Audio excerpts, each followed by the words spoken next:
یکی از سوره های کریمه قرآن که به ما سفارش شده این سوره رو هر شب قرائت کنید. این سوره مبارکه که درباره قیامت و صحرای محشر هست به نام سوره واقعه سفارش شده هر شب این سوره خوانده بشه.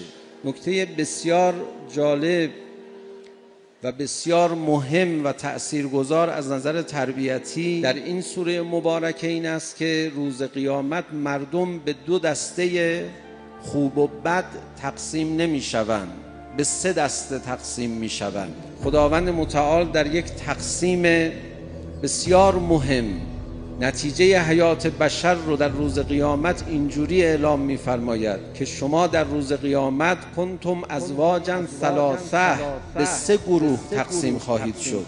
جوانها حدس بزنن این سه گروه کیا هستند؟ تقسیم اساسی روز قیامت که در این دنیا باید دنبال این تقسیم باشیم و با عینکی که خدا به ما میدهد به زندگی، به جامعه و به گروه ها نگاه بکنیم در این سوره مبارکه این است که به سه قسمت تقسیم می‌فرماید خدا مردم رو. فاصحاب المیمنه ما اصحاب المیمنه.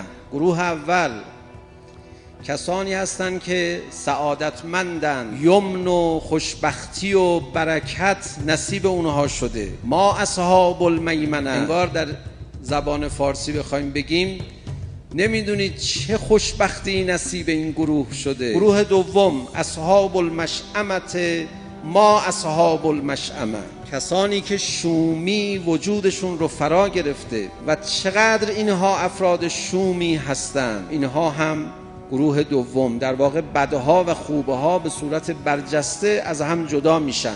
اما گروه سوم و السابقون السابقون اولئک المقربون، گروه سوم کسانی هستند که سبقت میگیرند، جلو میروند.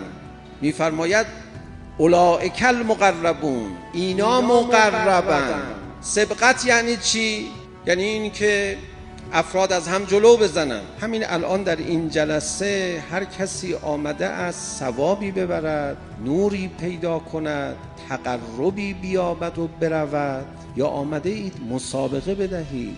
آخر مجلس خواهند فرمود از عالم بالا در این مجلس که از همه مقرب تر شد، که از همه متوسل تر بود، که از دیگران بهتر اهل علاقه بود. مسابقه است، ما را برای مسابقه آفریده اند. بیایید ما ذهنیت مسابقه پیدا کنیم. شما برای چی میرید مسجد؟ برای اینکه مسابقه رو ببری. برای چی حزب اللهی میشی شما؟ برای چی جهاد فی سبیل الله میکنی؟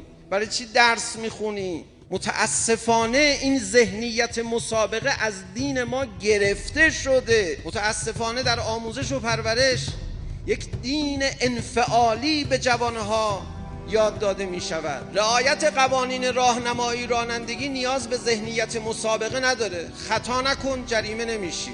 ولی مسابقه نیست. شما در خیابون راه میرید، مسابقه نیست. باید مقررات رو رعایت بکنید. دین اینگونه نیست. دین مسابقه است. دین مؤمنین رو با هم مقایسه میکنه.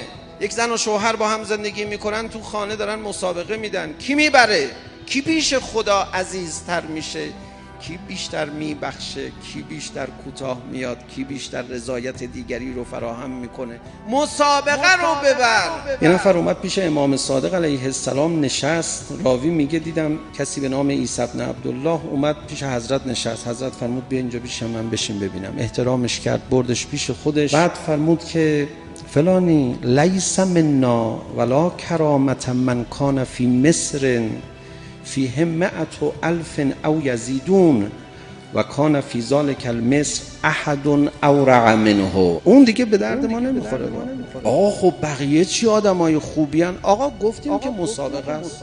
ما رو به مسابقه دعوت کردن. دین مسابقه است. مسابقه رو ببر.